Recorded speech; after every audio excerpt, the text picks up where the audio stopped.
నమస్తే, welcome to reflection news. And Sharma. ఒకవేళ మమతా బెనర్జీ మళ్ళీ గెలిస్తే యావత్ భారతదేశాన్ని ధ్వంసం చేసే కుట్రలలో ఆమె కూడా భాగస్వామి అవు. ఆమెకు అన్నీ తెలుసు. అక్కడ ఇప్పుడు బీజేపీ వచ్చింది కాబట్టి ఎటువంటి ప్రమాదం జరగకుండా తగిన జాగ్రత్తలు తీసుకుంటున్నది ఆ రాష్ట్ర ప్రభుత్వం.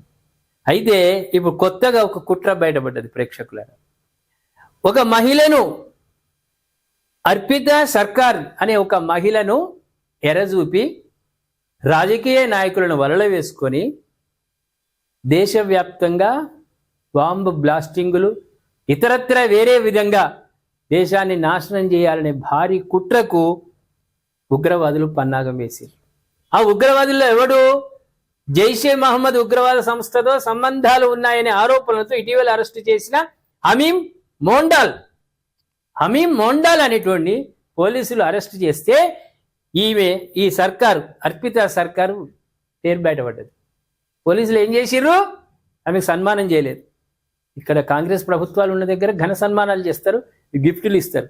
కానీ అక్కడ ఉన్నది బీజేపీ ప్రభుత్వం.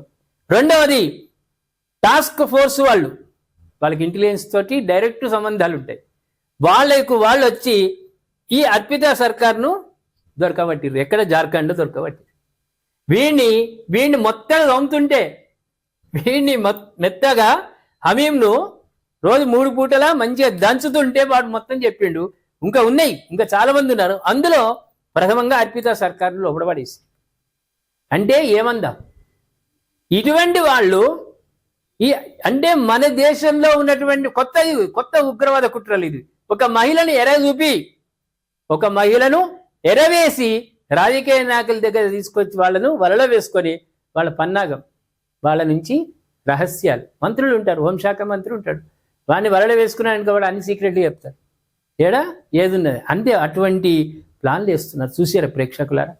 ఉగ్రవాదులు, ముష్కరులు, జైషే మహమ్మద్కు సంబంధించిన వాళ్ళు చేస్తున్న కుట్రలు ఏ విధంగా ఉన్నాయి. అందుకే తగిన జాగ్రత్తగా ఉండాలి. మన ఇంటి పక్కకు వాడున్నా వానితోటి బాగా అన్ని చెప్పుకోవద్దు. మనకు చుట్టం కాదు, నాకు గొట్టం కాదు వాడు.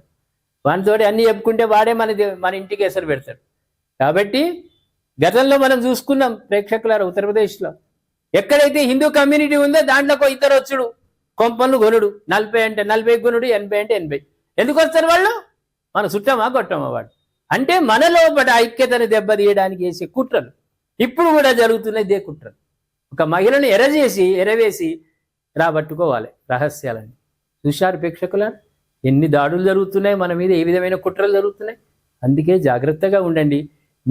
మీకు అనుభవంలో ఎవరైనా ఇటువంటి గమనిస్తే మాకు చెప్పండి ప్రేక్షకులారా. ఏమాత్రం చింత అవసరం లేదు. మా రిఫ్లెక్షన్కు మీరు సమాచారం అందించండి. మేము తప్పకుండా మా టీంతో సహా ప్రభుత్వానికి, పోలీసులకు చెప్తాం. వాళ్ళని లోపడబడించే ప్రయత్నం చేస్తాం. దయచేసి ఈ సంఘటన, ఈ ఇష్యూ పైన కామెంట్ రూపంలో తెలియజేయండి. సబ్స్క్రైబ్ చేసుకోండి, షేర్ చేయండి.